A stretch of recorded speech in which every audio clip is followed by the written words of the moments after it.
participación y lo que podríamos decir la organización de lo que fue el Foro Económico Asia-Pacífico, el Foro APEC, el Foro de Cooperación Económica Asia-Pacífico, que ese es el nombre exacto, de lo que tuvimos como anfitriones el año pasado. Bueno, ¿qué tenemos ahora? Tenemos a una Cancillería queriendo precisamente darle seguimiento a esos acuerdos que firmó el Perú con los países que llegaron. Y vamos a conversar con el embajador del Servicio Diplomático, el señor Fernando Quirós Campos, director general de Asia y Oceanía, que nos atiende vía videoconferencia.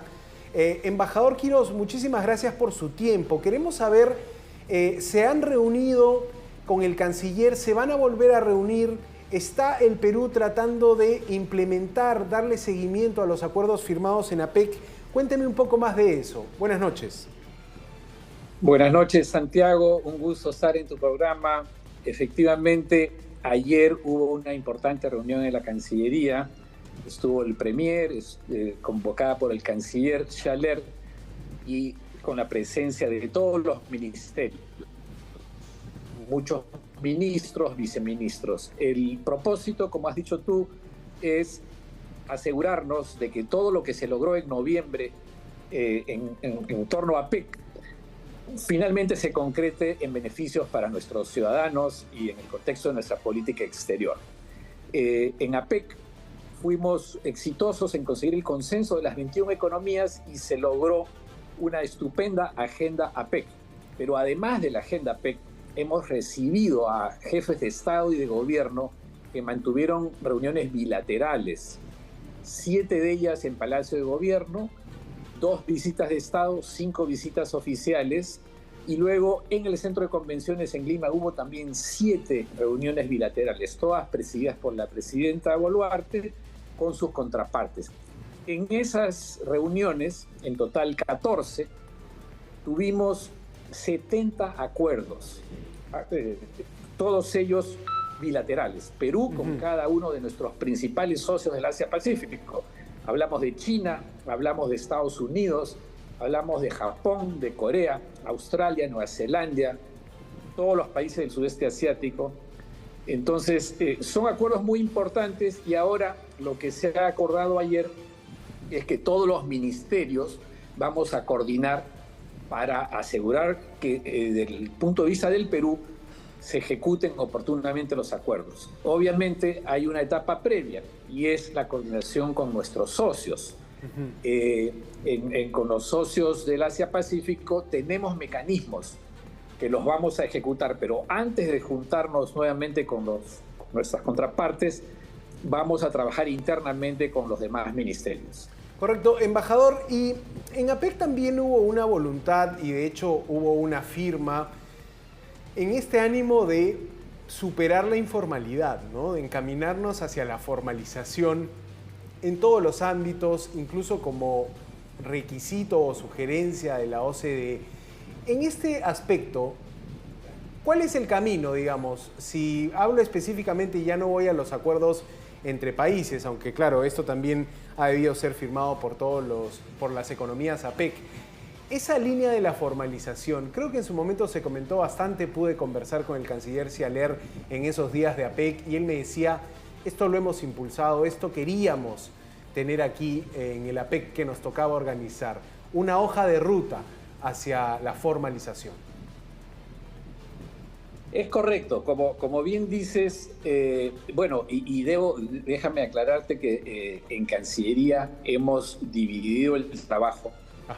Mis colegas, Carlos Vázquez, Renato Reyes, estuvieron totalmente involucrados en la agenda APEC de las 21 economías, es un espacio multilateral.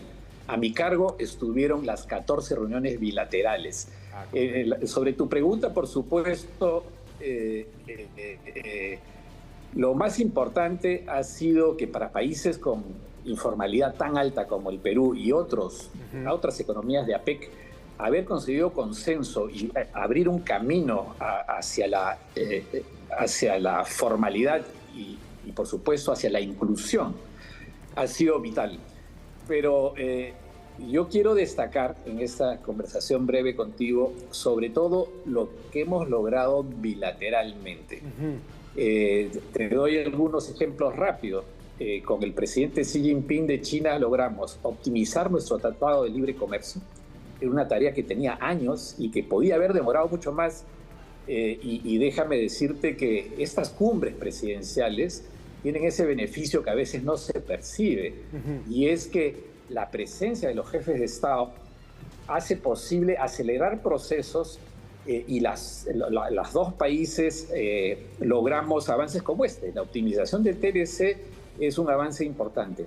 Se tuvo todo listo a tiempo y se inauguró el puerto de Chancay el 14 de noviembre. Eso fue también un logro grande. Y todo lo que sigue después del nuevo puerto de Chancay. China nos aprobó protocolos fitosanitarios para ingreso de productos importantes peruanos a China. Frutas congeladas, uvas por vía aérea, nueces de Brasil. Nos reconocieron el estatus de país libre de fiebre aftosa. Eso abre el mercado para exportaciones de carne porcina y bovina. Entonces, hay una lista de cosas que se han logrado con China. Hay otra lista similar con el Japón. La comunidad Nikkei peruana aspiraba hace 30 años a que se nos permita ingresos sin visa para fines de turismo al Japón. Lo acabamos de conseguir. Por supuesto, hay un trámite interno. Todavía esto va a estar muy pronto ya en vigor, pero ya se consiguió. La decisión política se tomó con el primer ministro Ishiba acá. Con Corea, lo mismo. Con Corea se han firmado importantes acuerdos, 3D, uno para industria naval con el CIMA, otro con FAME, uno con el CEMAN para producir piezas para aeronaves. Corea renovó por tercera vez la cooperación en gobierno digital, muy importante, eso es con la PCM. Entonces, lo que te quiero decir es que bilateralmente se han logrado acuerdos que de otro modo habrían tomado muchos más años y ahora los vamos a ejecutar. Correcto. Y también recuerdo mucho el interés que despertó la relación con Indonesia, ¿no? Ese gran mercado que el Perú puede tener más cerca si es que firmáramos un TLC con Indonesia. Allí recuerdo incluso al presidente de Indonesia en Palacio de Gobierno ofreciendo una invitación a la presidenta, invitando a la presidenta a hacer una visita a Indonesia para firmar este TLC. ¿Cómo va esa negociación que podría abrirnos ese otro mercado, enorme población de Indonesia y efectivamente también posiblemente un buen destino para los productos peruanos, ¿no? Definitivamente, Indonesia es una de las 20 economías más grandes del mundo, 280 millones de habitantes, es la democracia musulmana más grande del mundo y estamos negociando con ellos el CEPA, ¿no? Es un acuerdo de libre comercio en su primera etapa. Esto está bastante avanzado, lo lidera el MINCETUR y el presidente Prabowo invitó a la presidenta Boluarte a realizar una visita de Estado a Yakarta y lo estamos trabajando y aspiramos a que para el mes de agosto, que además cumplimos 50 años de relaciones diplomáticas Perú-Indonesia, pueda tener lugar esta visita y que nuestros dos ministerios de comercio, que ya han tenido 4 rondas de negociaciones, recibieron el mandato de los dos presidentes de acelerar y terminar estas negociaciones para que se pueda firmar en Yakarta en agosto. Estamos trabajando para que eso sea así y esa es una buena noticia. Además, fíjate, hablamos de países musulmanes. Tuvimos aquí al sultán de Brunei, tuvimos al primer ministro de Malasia y países musulmanes como Indonesia, y estamos trabajando con los 3 la certificación halal. Esa certificación es indispensable para que el Perú exporte bienes y servicios, porque no es solo bienes, que tienen que cumplir con la ley islámica, y eso nos abre un mercado de 20% de la población del mundo, 1.800 millones de personas en el mundo son de la religión islámica, la ley del Islam, son musulmanes. Entonces, abrir el mercado de Indonesia Malasia, Brunei y muchos otros países en el mundo, es una gran noticia para los peruanos. Estamos trabajando, no está terminada, pero se firmaron 2 convenios con Malasia y estamos caminando con el TLC con Indonesia, de modo que por ahí también estamos avanzando.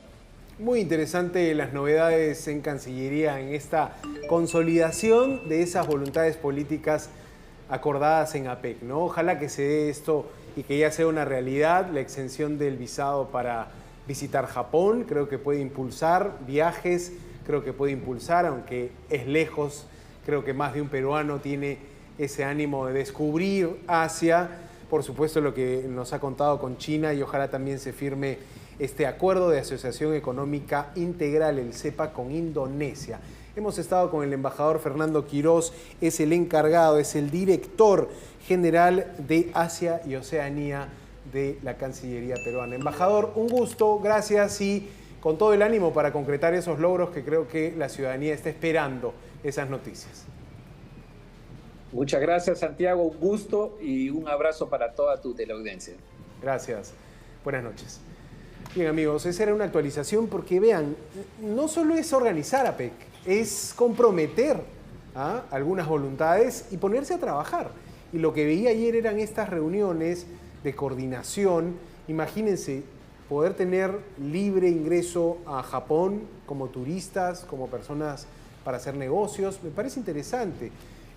Vamos a ver lo que significa ese mercado de Indonesia. Yo personalmente he conocido a algunos periodistas de Indonesia que se ven muy atraídos por las frutas peruanas, ¿no? Y me dicen, oye, no tienes idea lo que vale poder comer una granada peruana en Indonesia.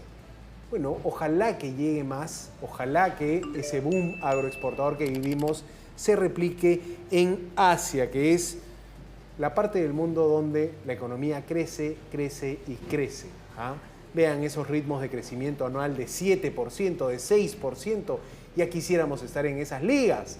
Por lo menos sentémonos a hablar con ellos, negociemos con ellos, aprendamos algo de estas democracias asiáticas, ¿no? Lo de Corea del Sur es tremendo, como hasta en la cultura se mete a ganar Corea del Sur. Vean, el boom económico viene acompañado de un boom cultural.